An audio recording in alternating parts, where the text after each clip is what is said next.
Welcome back.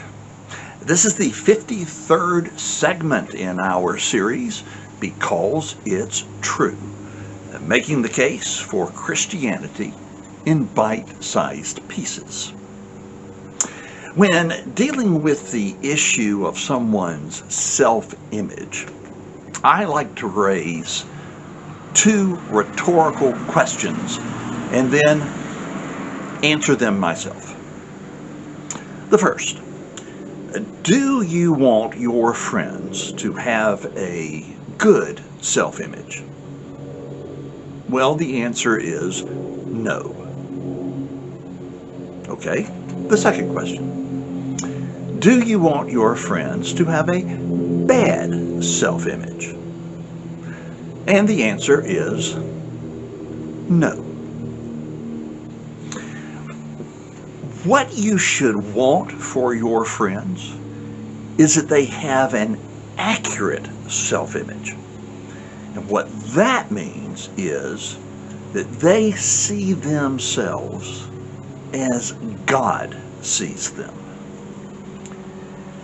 And from that perspective, there is some really good news and there's some really bad news.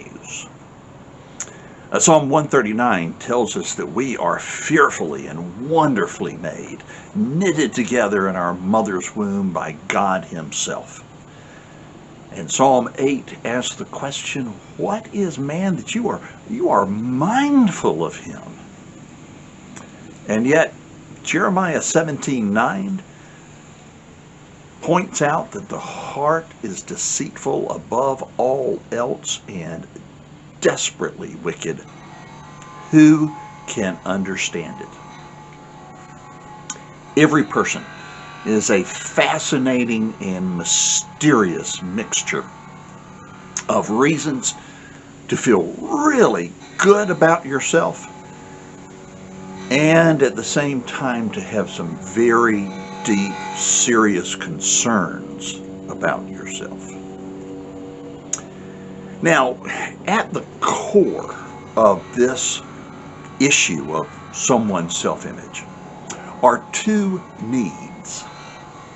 There is the need for security and the need for significance. Now, by security, I'm speaking very specifically, and that is the need to be loved. And the need to know that you will always be loved, that you will never be without love. And then significance. The knowledge that you matter. It matters that you're here, and what you do matters. Well, when we see ourselves as God sees us, we hear Him say, "You are loved. It was out of my love for you that I created you. It is out of my love for you that I sustain you. It's out of my love for you that Christ died for you. You are loved, and I will never leave you nor forsake you." Then as far as significance is concerned, you hear God say, "You matter.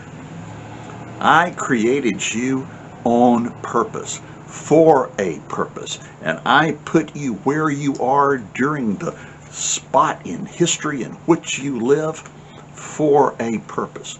And you matter, and what you do matters."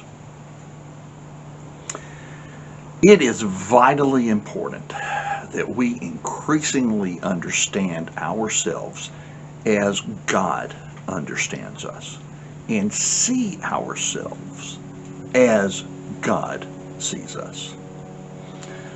Because in all of the universe, the only eyes that matter ultimately are God's eyes.